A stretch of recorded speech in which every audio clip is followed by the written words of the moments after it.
mga kababayan nating seniors, kung kayo ay 60 o 65 pataas at tumatanggap ng pensyon mula sa SSS o GSIS, meron akong napakahalagang balita na kailangan ninyong malaman ngayong Nobyembre 2025. Maraming mga senior citizens ang hindi pa alam na may mga pagbabago na naganap sa kanilang monthly pension at kung hindi ninyo ito masusubaybayan, baka makaapekto ito sa halagang natatanggap ninyo bawat buwan. Hindi ito biro, mga kaibigan. May mga kasamahan natin na nawalan ng ilang libong piso dahil hindi nila alam ang mga bagong patakaran. May iba naman na nakakuha ng dagdag na benepisyo dahil alam nila kung saan dapat magpunta at ano ang dapat gawin. Kaya ngayong araw na ito, uupo tayo ng mahinahon at pag-uusapan natin lahat ng detalye tungkol sa mga pagbabagong ito. Sasabihin ko sa inyo kung magkano ang totoong halaga ng inyong pensyon ngayong Nobyembre, kailan eksakto ang payout schedule, at kung paano ninyo masisiguro na hindi kayo mawawalan ng kahit isang piso na dapat ay sa inyo. Hindi ko kayo pababayaan na malito o maligaw sa mga prosesong ito. Kaya pakiusap, manatiling nakaupo at makinig ng mabuti dahil ang impormasyong ito ay maaaring magpabago ng inyong buhay sa mga darating na buwan. Ngayong Nobyembre 2025, may mga mahalagang update mula sa Social Security System at Government Service Insurance System na direktang nakakaapekto sa lahat ng mga pensioners. Una sa lahat, gusto kong linawin ang eksaktong halaga ng pensyon na dapat ninyong matanggap ngayong buwan. Para sa mga SSS pensioners na may average monthly salary credit na umaabot sa 10,000 piso, ang inyong basic monthly pension ay dapat nasa range na 3,000 hanggang 4,000 piso. Depende sa inyong number of credited years of service. Pero huwag kayong magugulat kung makita ninyo na mas mataas ang natanggap ninyo. Dahil kasama dito ang minimum pension adjustment na ipinatupad noong 2024 na nagpatuloy hanggang ngayong taon.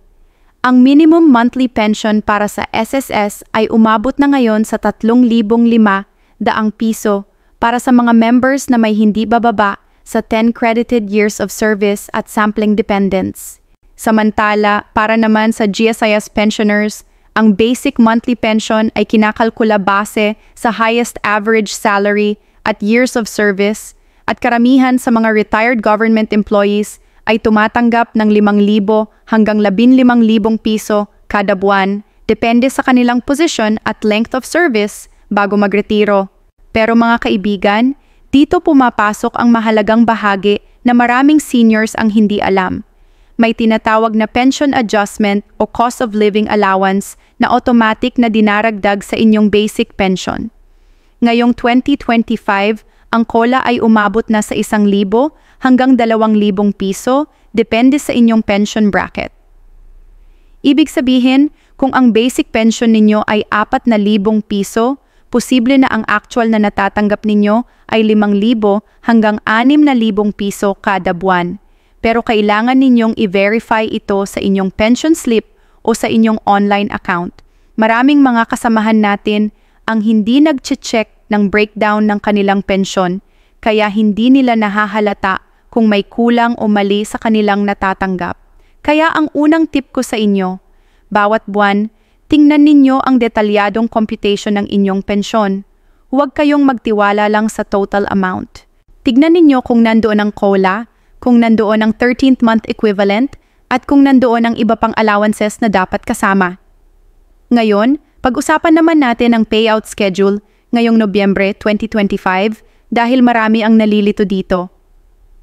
Para sa SSS pensioners, ang payout ay nagsimula na noong ika-4 ng Nobyembre para sa mga pensioners na ang birthday month ay nagsisimula sa A hanggang G.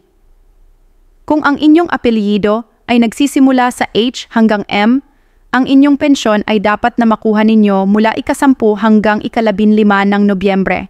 At para sa mga apelyido na nagsisimula sa N hanggang Z, ang payout ay mula ika-16 hanggang ika-23 ng Nobyembre. Ngunit huwag kayong magpanic kung hindi ninyo agad nakuha sa eksaktong petsa. May mga instances na may konting delay dahil sa bank processing, lalo na kung kayo ay gumagamit ng rural banks or cooperative banks. Ang importante, within the week ng inyong scheduled payout, dapat ay nandoon na ang pera ninyo.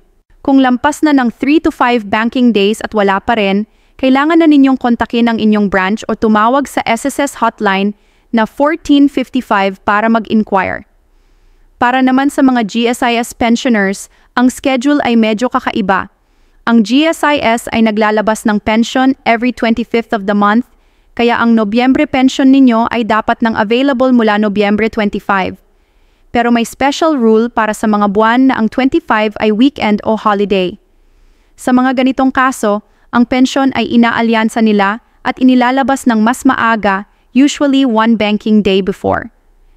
Kaya kung ang 25 ay Sabado, dapat ay Biyernes pa lang ay makukuha na ninyo. Mahalaga rin na malaman ninyo kung saan bank kayo naka-enroll.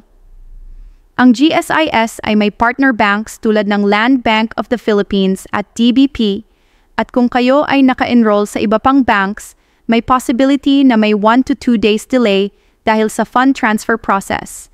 Ngayong pag-usapan naman natin ang mga bagay na dapat ninyong iwasan. Una, huwag kayong basta-basta magtitiwala sa mga text messages o phone calls na nagsasabing may dagdag na pension kayo, pero kailangan ninyong magbigay ng personal information o magbayad ng processing fee. Mga kaibigan, lahat ng legitimate na updates mula sa SSS at GSIS ay dumadaan sa official channels. Walang kailangang bayaran para makuha ang inyong pensyon. Pangalawa, huwag ninyong kakalimutan na mag-submit ng Annual Certification of Pensioner kung hinihiling ito ng SSS o GSIS. Kung hindi kayo makakapag-submit nito on time, may possibility na masuspend ang inyong pension hanggang makomply ninyo. Maraming senior citizens ang nakaranas nito at nahirapan i-restore ang kanilang pensyon dahil sa delayed compliance. Mayroon din akong mahalagang tip tungkol sa tax implications ng inyong pension. Ngayong 2025, ang Republic Act 10645 or ang Senior Citizens Benefits ay exempted pa rin ang pension income mula sa income tax, meaning hindi kayo magbabayad ng income tax sa inyong SSS or GSIS pension. Pero kung kayo ay may iba pang income sources tulad ng rental properties o business, may possibility na kasama kayo sa taxable income bracket. Konsultahin ninyo ang BIR o ang isang accountant para sa clarification. Pero para sa pure pension income, wala kayong dapat kabahan. Mayroon ding mga hidden benefits na dapat ninyong gamitin. Una, lahat ng senior citizens na may valid ID ay entitled sa 20% discount sa lahat ng establishments tulad ng grocery, pharmacy, restaurants, at iba pa. Pangalawa, kayo ay may priority lane sa lahat ng government offices, banks, at mga pampublikong lugar. Pangatlo, ang PhilHealth coverage ninyo ay automatic at libre, kaya huwag ninyong kakalimutang mag-avail nito kapag may medical needs kayo. At pang-apat, meron kayong medicine discount at free medical check-up sa government hospitals. Para sa mga gustong lumapit sa SSS or GSIS offices, ito ang aking mga tips. Pumunta kayo ng maaga, mga 7:30 ng umaga, para makaiwas sa mahaba pila. Magdala ng complete documents, lalo na ng valid ID at pension slip. Kung kayo ay may physical limitations, sabihin ninyo sa guard or sa front desk na senior citizen kayo at may priority lane para sa inyo. Huwag kayong mahihiyang magtanong kung may hindi kayo maintindihan. Ang mga staff ay nandoon para tulungan kayo. Sa mga huling salita ko, mga kaibigan, ang inyong pensyon ay resulta ng mahabang taon ng inyong trabaho at kontribusyon. Kaya karapat-dapat ninyong matanggap ito ng tama at kumpleto. Bantayan ninyo ang inyong accounts, alamin ang mga karapatan ninyo, at huwag mag-atubiling humingi ng tulong kung kailangan.